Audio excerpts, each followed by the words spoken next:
Hello guys, ಇವತ್ತು ನಮ್ಮ 6ನೇ ದಿನದ ರಾವೆ ಹೇಗಿತ್ತು ನೋಡ್ಕೊಂಡು ಬರೋಣ ಬನ್ನಿ. ಬೆಳಿಗ್ಗೆನೆ ನಾವು ಶಿಸ್ತಾಗಿ ಕಾಕಿ ಬಟ್ಟೆ ಹಾಕ್ಕೊಂಡು ಒಬ್ಬರು ಫಾರ್ಮರ್ನ ಹೊಲಕ್ಕೆ ಹೋದ್ವಿ. ಅಲ್ಲಿ ಅವರು ಮೆಣಸಿನ್ಕಾಯಿನ ಹೆಂಗೆ ಟ್ರಾನ್ಸ್ಪ್ಲಾಂಟ್ ಮಾಡೋದು ಅಂತ ಹೇಳ್ಕೊಟ್ರು. ಅವ್ರು ಹೇಳ್ಕೊಟ್ಟಿದ್ದ ಪ್ರಕಾರನೇ ಎಲ್ಲರೂ ಒಂದೊಂದೇ ಗಿಡನ ಟ್ರಾನ್ಸ್ಪ್ಲಾಂಟ್ ಮಾಡಿದ್ವಿ. ಬಿಸಿಲಲ್ಲಿ ಎಲ್ಲರೂ ಕೆಲಸ ಮಾಡಿ ಗಿಡಗಳನ್ನ ನೆಟ್ವಿ.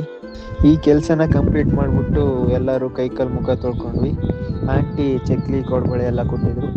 ಅದನ್ನು ತಿನ್ಕೊಂಡು ರೋಡಲ್ಲಿ ಬರ್ತಾ ಸ್ವಲ್ಪ ತಲಾಟೆ ಮಾಡಿಕೊಂಡು ವಾಪಸ್ ಬಂದ್ವಿ. ದಾರಿಲಿ ಬರಬೇಕಾದ್ರೆ ಮೋಹನ್ ಶೂಟ್ ಮೇಲೆ ಶೂಟ್ ಆಗ್ತಿದ್ದ. ಅದನ್ನೆಲ್ಲ ಕೇಳಿಸ್ಕೊಂಡು ನಾವು ಬಂದಿದ್ದೆ ರಾಮ ಮಂದಿರನ ಕ್ಲೀನ್ ಮಾಡೋಕ್ಕೆ. ನಮ್ಮ ರಾಮ ಮಂದಿರ ತುಂಬ ಧೂಳಾಗಿತ್ತು, ಇನ್ನೂ ಇನಾಗ್ರೇಟ್ ಆಗಿರಲಿಲ್ಲ. ಅದಕ್ಕೆ ಸ್ವಲ್ಪ ಕ್ಲೀನಿಂಗ್ ಕೆಲಸ ಎಲ್ಲ ಶುರು ಮಾಡ್ಕೊಂಡ್ವಿ.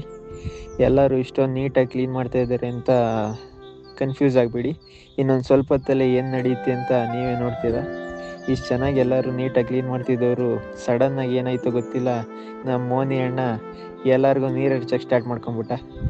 ಅದನ್ನು ನೋಡಿ ಸ್ಫೂರ್ತಿ ರೊಚ್ಚಿಗೆದ್ಬಿಟ್ಟು ಪಾಪ ಸುಮ್ಮನೆ ಕೆಲಸ ಮಾಡ್ತಿದ್ದಿ ನಮ್ಮ ಹರ್ಷಿತಾಗೆ ಫುಲ್ಲು ಒದ್ದೆ ಮಾಡಿ ಹೋಗ್ಬಿಟ್ಲು. ಅವಳು ಒದ್ದೆ ಮಾಡಿ ಹೋದ್ರೂ ಏನು ಬೇಜಾರು ಮಾಡ್ಕೊಳ್ದೆ ಅವಳು ಕೆಲಸನೇ ಮಾಡ್ತಾಯಿದ್ಲು.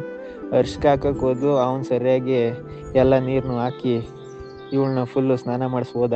ಕೊನೆಗೆ ಫುಲ್ ಹೈಪರ್ ಆ್ಯಕ್ಟಿವ್ ಆಗಿದ್ದ ಸ್ಫೂರ್ತಿ ಜಾರು ಬೀಳೋದ್ರ ಮೂಲಕ ಸ್ವಲ್ಪ ಸಮಾಧಾನ ಆದರು. ಆಮೇಲೆ ಬಿಸಿಲು ಕಾಯ್ತಾ ನಿಂತ್ಕೊಂಡ್ರು. ಈ ಕಡೆ ನಮ್ಮ ಭರತ ಎಲ್ಲ ನೋಡ್ಬಿಟ್ಟು ನಾನೇನಯ್ಯ ತಪ್ಪು ಮಾಡಿದೆ ಅಂತ ಮನಸ್ಸಲ್ಲಿ ಅನ್ಕೋತಾ ಇದ್ದ. ಆಮೇಲೆ ನಾವು ಬಂದು ಈ ಮನೆಯಲ್ಲಿ ಟ್ಯಾಂಕ್ ಲೀಕ್ ಆಗ್ತಿತ್ತು ಅಂತ ಅದನ್ನು ರೀಪ್ಲೇಸ್ ಮಾಡಿದ್ವಿ. ನಮ್ಮ ಐರನ್ ಮ್ಯಾನ್ ತೇಜಸ್ ಅವರು ಅವರ ಭುಜದ ಮೇಲೆ ಟ್ಯಾಂಕ್ನ ಎತ್ತಿ ಹೆಲ್ಪ್ ಮಾಡಿದ್ರು. ಅಲ್ಲಿಂದ ಸ್ವಲ್ಪ ಹೊತ್ತು ನಾವು ಮನೇಲಿ ರೆಸ್ಟ್ ಮಾಡಿದ್ವಿ. ರೆಸ್ಟ್ ಮಾಡಾದ್ಮೇಲೆ ಸಂಜೆ ವಾಕಿಂಗಿಗೆ ಅಂತ ಹೊರಟ್ವಿ.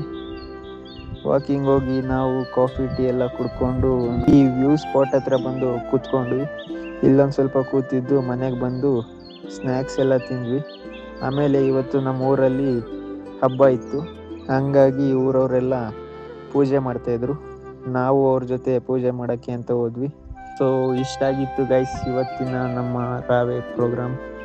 ಆ್ಯಸ್ ಯೂಶ್ವಲ್ ಮತ್ತೆ ಸಿಗೋಣ.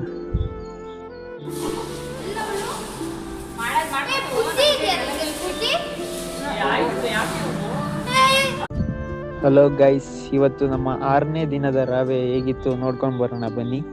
ಬೆಳಿಗ್ಗೆನೆ ನಾವು ಶಿಸ್ತಾಗಿ ಕಾಕಿ ಬಟ್ಟೆ ಹಾಕ್ಕೊಂಡು ಒಬ್ಬರು ಫಾರ್ಮರ್ನ ಹೊಲಕ್ಕೆ ಹೋದ್ವಿ. ಅಲ್ಲಿ ಅವರು ಮೆಣಸಿನ್ಕಾಯಿನ ಹೆಂಗೆ ಟ್ರಾನ್ಸ್ಪ್ಲಾಂಟ್ ಮಾಡೋದು ಅಂತ ಹೇಳ್ಕೊಟ್ರು. ಅವ್ರು ಹೇಳ್ಕೊಟ್ಟಿದ್ದ ಪ್ರಕಾರನೇ ಎಲ್ಲರೂ ಒಂದೊಂದೇ ಗಿಡನ ಟ್ರಾನ್ಸ್ಪ್ಲಾಂಟ್ ಮಾಡಿದ್ವಿ. ಬಿಸಿಲಲ್ಲಿ